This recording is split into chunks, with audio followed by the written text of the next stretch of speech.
les bendiga, bendición, bendición, su pastor, su hermano, su amigo Julio Vargas, Centro Cristiano de Restauración Vida Abundante en Mayagüez. Este es el tercer día de esta miniserie de reflexiones bíblicas sobre el significado de cada uno de los eventos que se dio en la Semana Santa. Ya hoy es el tercer día, serán unos máximo 15 minutos donde les voy a sembrar una inquietud y un cierto entendimiento de los eventos que se dieron en la denominada Semana Mayor. El mundo lo celebra sin saber necesariamente lo que está celebrando. Nos envolvemos en el rito, en la imagen, en lo que alguien dice, pero no en lo que Dios dice. Entonces es la Biblia la fuente histórica de estos eventos, número uno, número dos, la fuente de fe y la fuente de interpretación. Y como decía hace 2 días, tenemos la visión de Génesis y Apocalipsis para poder entender lo que sucedió en esta semana. Estamos llegando al momento de la crucifixión. En meditación de ayer mencionamos que llegamos hasta el momento en que Judas le vende y está a punto el Señor de ser arrestado, está camino, ¿verdad?, hacia Getsemaní, y allá en Getsemaní el Señor sufre una soledad grandísima y es arrestado. Para poder ilustrar este pasaje, ya usted sabe que debe ir a los capítulos de Mateo, Marcos, Lucas y Juan, que le he mencionado en las meditaciones anteriores. Debe buscar en esas secuencias de eventos de cada uno de esos 4 evangelios, Mateo, Marcos, Lucas y Juan, y leer por sí mismo, y es muy enriquecedor. El de Juan es un relato completamente distinto. El camino, o desde comenzando en el cenáculo, luego de la Avaloquía y de cenar, continúa el Señor dando una serie de enseñanzas, muchas enseñanzas, que ya habíamos visto que a partir de su entrega triunfal a Jerusalén y hasta el momento de estar con los discípulos para celebrar la Santa Cena, había dado una cantidad impresionante de enseñanza, y también había sido ungido por una mujer en casa de Simón el leproso. Pero ahora él va a ser arrestado. Judas le va a besar, como todos sabemos, y va a ser arrestado, y en horas va a ser juzgado y crucificado, y va a morir en horas. No pasarán 15 horas, muy probablemente, del momento en que es arrestado hasta el momento en que muere. Impresionante, realmente es muy impresionante, En este tiempo, ahora mismo, tenemos una cantidad de personas que han sido señaladas como condenados a muerte por el sistema. A veces están años y años y años en el corredor de la muerte con apelaciones y miles de cosas, y se ha probado sus crímenes. De Jesús ningún crimen se probó, lea la Biblia, pero fue sentenciado a muerte, y su muerte fue ejecutada con una prisa realmente impresionante. Hubo unos juicios falsos contra el Señor Jesucristo, pero yo quiero, como les indiqué, de Génesis a Apocalipsis tenemos el marco de toda la revelación, y todo lo que sucede en estos capítulos, todo lo que sucedió con Jesús, no está en el aire, viene precedido por palabras proféticas y por un cumplimiento que se fue dando gradualmente desde que nació. Y hasta el final en Apocalipsis tenemos todavía entendimiento de lo que sucedió y nuevas palabras que nos dan un marco para entender el Calvario, el Gólgota, la muerte de Cristo y su resurrección y la razón de por qué. Pero entonces iríamos al capítulo 53 de Isaías, y estaríamos leyendo en este capítulo 53, estaremos leyendo el verso 7 en adelante. Fue oprimido, aunque se humilló a sí mismo y no abrió su boca, como un cordero que es llevado al matadero, y como una oveja que delante de sus trasquiladores está muda, tampoco él abrió su boca. Por arresto y por juicio fue quitado, y su generación, ¿quién la contará? Porque fue cortado de la tierra de los vivientes, y por la rebelión de mi pueblo fue herido. Y se dispuso con los impíos su sepultura, mas con los ricos fue en su muerte, aunque nunca hizo maldad, ni hubo engaño en su boca.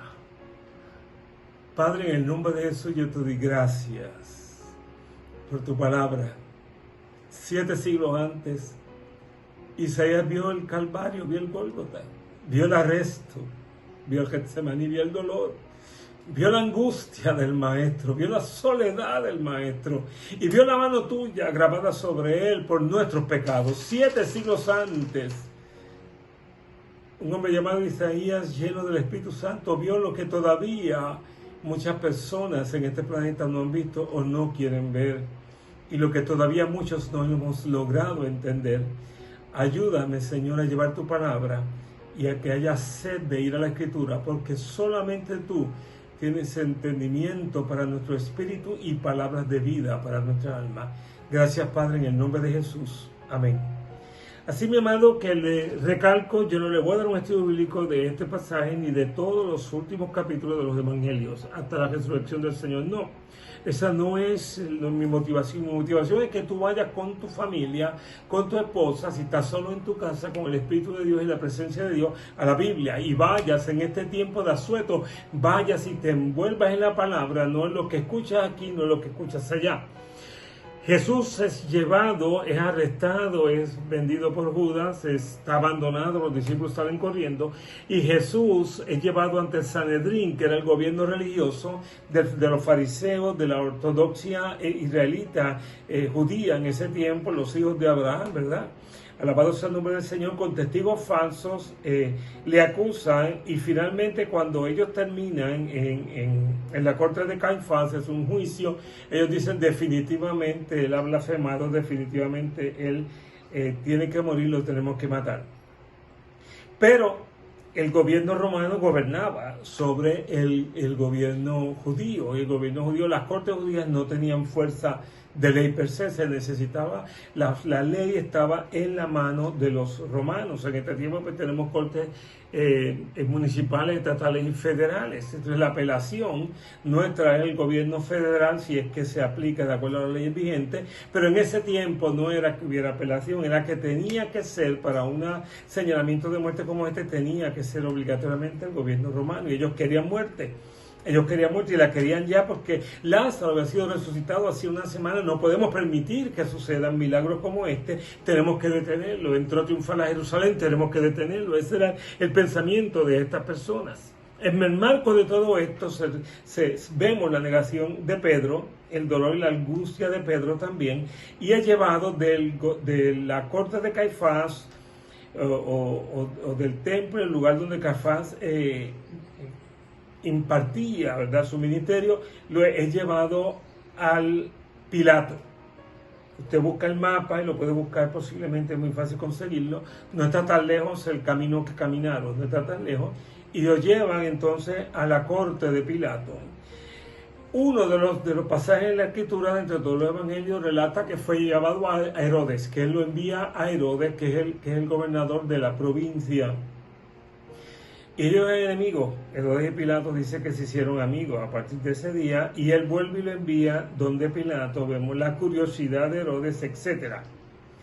En medio de todo el proceso, Judas se ahorca, Judas se suicida, y observamos al regresar a Pilato que se le sentencia a muerte con aquel famoso momento en que Pilato se lava las manos. Y no hay detergente.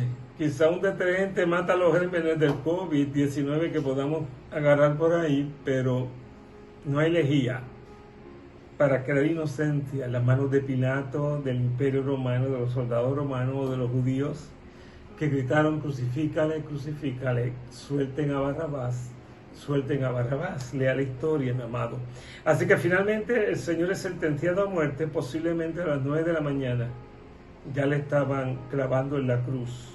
Levantan el madero, la cruz, el proceso de la crucifixión entre dos ladrones.